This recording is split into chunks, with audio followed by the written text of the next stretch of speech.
Ito si General Sherman, ang pinakamalaking puno sa mundo kung ang pagbabasehan ay volume. Sa sobrang laki nito, ang mga tao ay nagmistulang mga langgam at kung iyong titingnan, ang katawan nito ay para ng isang bundok. Pero kung height ang pag-uusapan, ang may hawak ng titulo sa Guinness World Records ay ang redwood tree na tinawag nilang Hyperion. Basically, ang mga redwood tree ay itinuturing na pinakamataas na puno sa mundo. At alam nyo ba, noong 1997, isang babae ang umakyat sa isang higanting redwood tree at tumira siya sa tuktok nito sa loob ng mahigit 2 taon. Meron siyang maliit na barong-barong sa itaas na gawa sa kahoy at binalot lamang ito ng trapal na nagsilbing bubong at dingding. Masikip, mahangin, maulan. At minsan pa nga ay hinagupit siya ng napakalakas na bagyo kung saan siya'y hinagis nito at sinira ang kanyang sinisilungan. Isang maling hakbang lang sa taas ay tiyak na pupulutin siya sa baba ng 54 meters na puno na ito.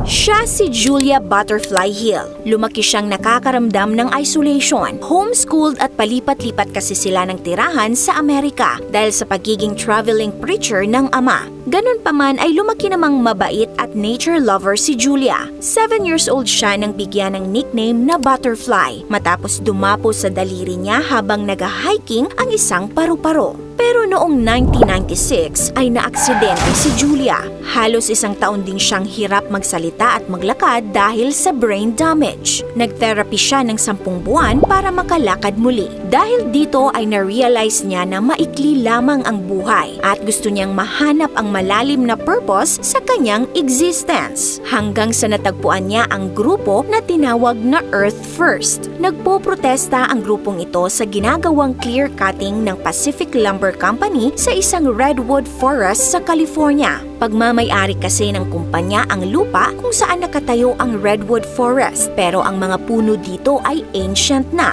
Clear cutting ang tawag sa pagputol ng lahat o majority ng mga puno sa isang lugar. Isa ito sa mga pinaka-common na gawain ng mga mangangahoy na tinututulan naman ng mga environmentalist dahil sa nagagawang damage nito sa ecosystem. At ang paraan ng pagprotesta ng grupong Earth First ay sa pamamagitan ng tinatawag na tree sitting, kung saan ang volunteer ay aakyat sa tuktok ng puno at mamamalagi doon ng ilang araw para mapigilan ang mga loggers na putulin ang kahoy dahil nga nandoon sila sa itaas. October 1997 nung may isang redwood tree na pinintahan ng kulay blue. Ibig sabihin, nakaschedule na ito para putulin. Ang kahoy na ito ay kalaunang tinawag na Luna, ang naging tahanan ni Julia sa sumunod na 2 taon. Si Luna ay 1,000 years old na at merong taas na 54 meters. December 10, 1997, umakyat si Julia kay Luna para protektahan ito. Nanindigan si Julia na hindi siya bababa hanggat hindi pumayag ang Pacific Lumber Company na itigil ang ginagawang pagputol sa mga puno. Pero hindi naging madali ang kanyang buhay sa taas ng puno. Actually, 3 beses nang umakyat si Julia kay Luna. Sa unang beses ay namalagi siya ng 5 araw. Sa pangalawa ay 6 na araw. At ang pangatlo ay 738 na araw o mahigit 2 taon. 2 6x6 foot na wooden platform lamang ang nagsilbing bahay ni Julia sa taas. May mga volunteers na pumupunta kay Julia 2 beses sa isang linggo at nagdadala ng pagkain, fuel para sa stove, mga sulat at batteries para sa telepono. Ginagamit niya ang telepono para pang-contact sa kanyang kasamahan at para maipaalam sa media ang nangyayari sa kanya sa itaas. Iniaakyat nila ang mga supplies gamit ang bag na ito na may lubid. Kumukuha naman si Julia ng tubig sa ulan, samantalang sponge bath naman ang paraan niya ng pagliligo. Bukod sa hirap na ito, dumagdag pa ang pagpapahirap sa kanya ng Pacific Lumber Company. Kung ano-ano ang ginawa nila mapalayas o mapababa lang si Julia.